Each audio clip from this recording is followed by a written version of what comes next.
Hello class 11th। इस video में मैं आपको आपकी आरो भाग 1 का जो पार्ट है भारत माता उसका सारांश बताऊंगी और बाद में उसी के प्रश्नोत्तर जो आपकी पाठ्य पुस्तक में बैक साइड में दिए हैं उन्हें समझाऊंगी।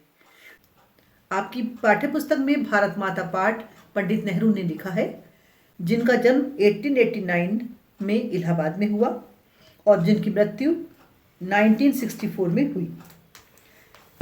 पंडित नेहरू एक संपन्न परिवार के व्यक्ति थे। उनके पिता वकील थे।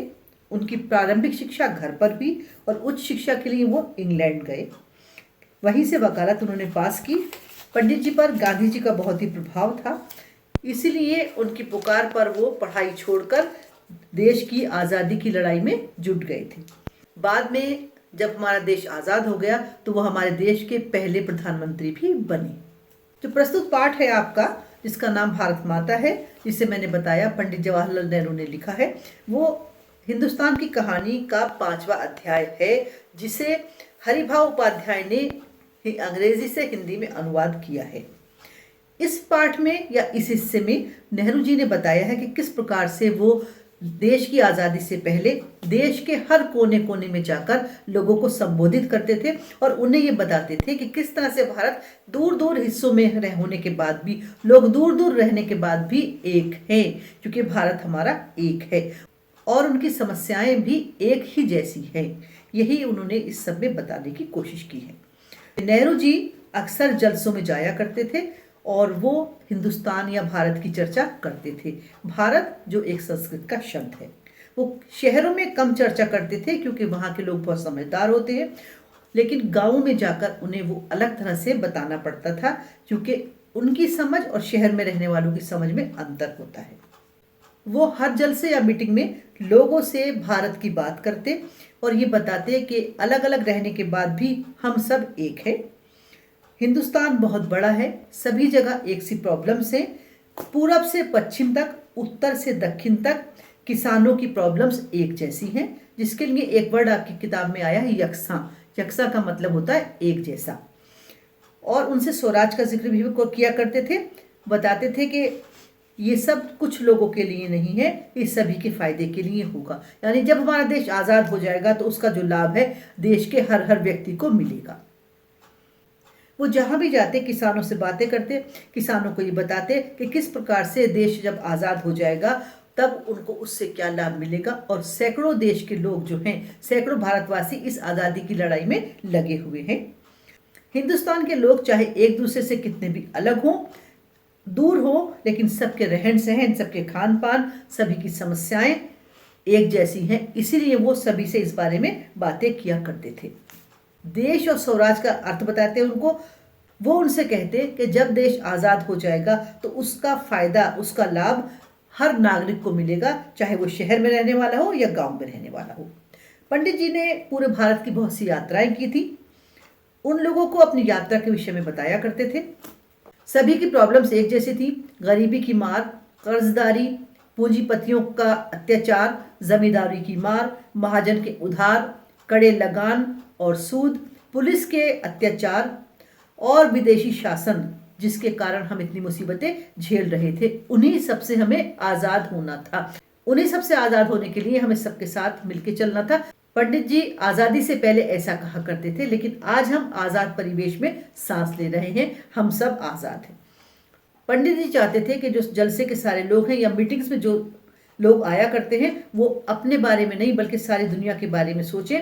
वो इसीलिए चीन, स्पेन, मध्य यूरोप, मिस्र और पश्चिमी देशों की चर्चा उनसे करते और साथ में यूएसएसआर के परिवर्तन और अमेरिका की प्रोग्रेस को भी उन्हें बताया करते थे। पंडित जी सोचते थे कि ग्रामीणों को समझाना बहुत ही कठिन होगा, लेकिन उन्हें ऐसे लोग मिल जाते थे जिन्होंने महाकाव्यों, पुराणों को पढ़ा था, कहानियों को जानते थे। बहुत सारे लोग उनको ऐसे मिलते थे जिन्होंने बहुत सारी तीर्थ यात्राएं की थी, तो वो उनकी बात को आसानी से समझ जाते थे। कभी कभी ऐसा होता कि जब वो किसी जलसे में जाते तो भारत माता की जय के नारे से उनका स्वागत किया जाता। तब वो इस नारे का अर्थ उनसे पूछते कि ये भारत माता कौन है जिसकी वो चर्चा करते हैं, जिसकी वो जय कहते हैं। तो उनका सवाल सुनने के बाद जो वहाँ बैठे लोग थे वो एक दूसरे की तरफ देखने लगते थे और उन्हें इसका जवाब स्वयं नहीं आता था, और इस सवाल का उत्तर वो पंडित जी से ही चाहते थे।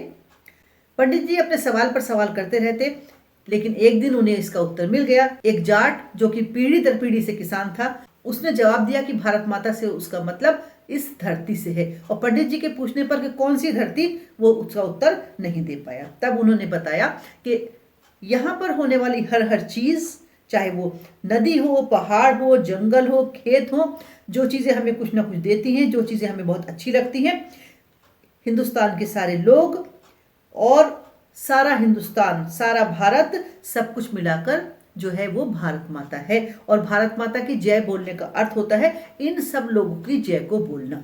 यानी कि भारत माता की जय बोलने का मतलब है यहां रहने वाले हर व्यक्ति की जय जयकार करना। और जब वो ये सारे उत्तर समझ लेते तो उनकी आंखों में एक चमक आ जाती थी। वो सोचते थे जैसे सारे उत्तर उन्होंने स्वयं ही पा लिए हों। ये इस पाठ का सारांश हो गया। अब मैं इसके प्रश्नोत्तर आपको बताती हूँ। आपकी पाठ्यपुस्तक का पहला प्रश्न है, भारत की चर्चा नेहरू जी कब और किससे करते थे? तो देखिए, नेहरू जी जो थे वो एक सक्रिय कार्यकर्ता थे। देश में होने वाले विभिन्न जलसों में वो जाते थे और किसानों की सभा में भारत की चर्चा वो अवश्य करते थे। उन्हें ऐसा लगता था जैसे किसानों को संपूर्ण भारत के बारे उन्हें ऐसा लगता था जैसे किसानों को संपूर्ण भारत के बारे में जानकारी बहुत कम है और उनका सोचने का नजरिया बहुत ही सीमित है। वो बताते थे उनको कि भारत का जो नाम है वो देश के किसी संस्थापक के नाम से निकला हुआ है और भारत एक संस्कृत का शब्द है।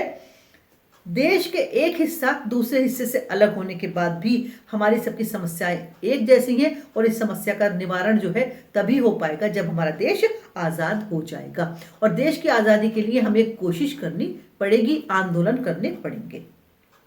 दूसरा प्रश्न है, नेहरू जी भारत के सभी किसानों से कौन सा प्रश्न बार बार करते थे?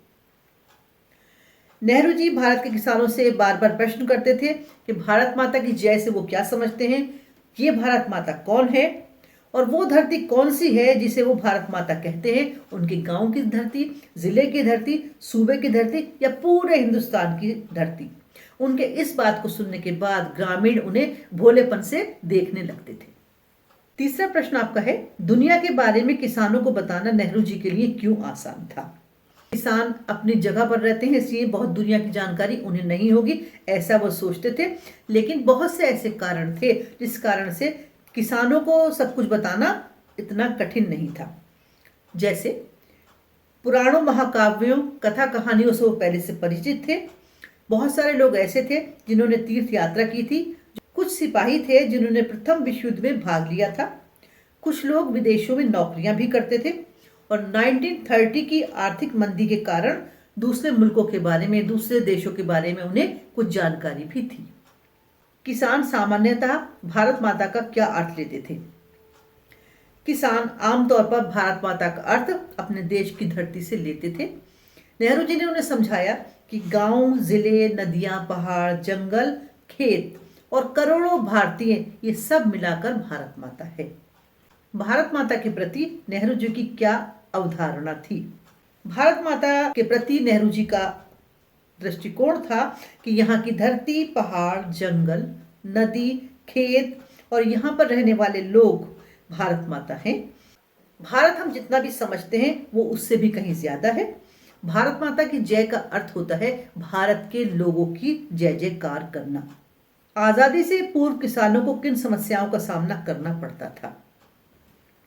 आजादी से पहले किसानों को गरीबी, कर्जदारी, पूंजीपतियों द्वारा शोषण, जमींदारी की समस्या, महाजन, कड़े लगान, सूद, पुलिस का जुल्म जैसी समस्याओं से जूझना पड़ता था। सिंचाई के पर्याप्त साधन नहीं थे, वर्षा पर निर्भर रहना पड़ता था। कठोर परिश्रम करने के बाद भी बहुत अधिक उनके हाथ नहीं आता था। इतनी सारी समस्याओं के कारण किसान सदा परेशान रहते थे। इन सारे प्रश्नों के बाद मैं पाठ का एक छोटा सा सारांश आपको फिर बताना चाहूंगी। देखिए, पंडित नेहरू आजादी से पहले जलसे करते थे और हर जलसे में जाया करते थे। उन्होंने देश में बहुत सारे जलसे किए। जलसे का अर्थ होता है मीटिंग करना, सभाएं करना। बहुत सारे जलसे उन्होंने किए। जहां पर वो जलसे में जाया करते थे वहां के लोग कई बार बहुत समझदार होते थे, लेकिन गांवों में जब वो जलसा करते थे तब वो समझते थे कि गांव के लोगों को समझाने के लिए दूसरी तरह की बातों की आवश्यकता होती है। वो उनको दुनिया के लोगों के बारे में बताते, दुनिया के दूसरे देशों के बारे में बताते और उन्हें बताते कि उन्हें अधिक सोचना चाहिए, अपने स्थान से बाहर निकलकर दूसरों के बारे में भी सोचना चाहिए। उस समय सभी की समस्याएं एक थी। भारत में एक कोने में रहने वाला भी परेशान था और दूसरे कोने में रहने वाला भी उसी तरह से परेशान था। क्या परेशानियां थी उनको? गरीबी थी, कर्जदारी थी, पूंजीपतियों से परेशानियां थी, जमींदार के लगान थे, महाजन थे, सूद था, पुलिस के अत्याचार थे। ये सब चीजें एक दूसरे से जुड़ी हुई थी। इनको दूर करने के बाद ही किसान राहत की सांस ले सकते थे। पंडित जी सोचते थे कि गांव के लोगों को समझाना आसान नहीं होगा, लेकिन बहुत सारे लोग ऐसे थे जिन्होंने चारों धाम की यात्रा कर रखी थी, जिसके कारण बहुत सारी चीजें उनको आती थी। कुछ ने प्रथम विश्व युद्ध में भाग लिया था, कुछ दूसरे देशों में नौकरी करते थे, इस कारण उन्हें बहुत सारी चीजें पहले से पता थी। कभी कभी ऐसा होता था कि जब वो जलसे में जाते तो वहां पर भारत माता की जय के नारे से उनका स्वागत किया जाता, और जब ये पूछते कि भारत माता कौन है, तब इसका जवाब उन्हें नहीं मिल पाता था। एक बार ऐसा हुआ कि एक जाट ने उन्हें खड़े होकर उत्तर दिया कि भारत माता से उसका तात्पर्य धरती से है। पंडित जी के पूछने पर कौन सी धरती, उसे जवाब नहीं सूझा। तब पंडित जी ने उसे बताया कि गांव, शहर, मोहल्ला, देश, कस्बा, यहाँ के पहाड़, यहाँ की नदियां, यहाँ की एक एक चीज, यहाँ पे रहने वाले लोग, सब मिलाकर भारत माता है। और भारत माता की जय का अर्थ होता है यहाँ रहने वाले लोगों की जय जयकार करना। इस प्रकार से हिंदुस्तान की कहानी का 5वां अध्याय, जिसका हरिभा उपाध्याय ने अनुवाद किया है, उसका ये हिस्सा जो आपकी पाठ्य पुस्तक में था, मैंने आपको फिर से समझाने की कोशिश की है। उम्मीद करती हूँ इसको आप बहुत ध्यान से पढ़ लेंगे, समझ लेंगे।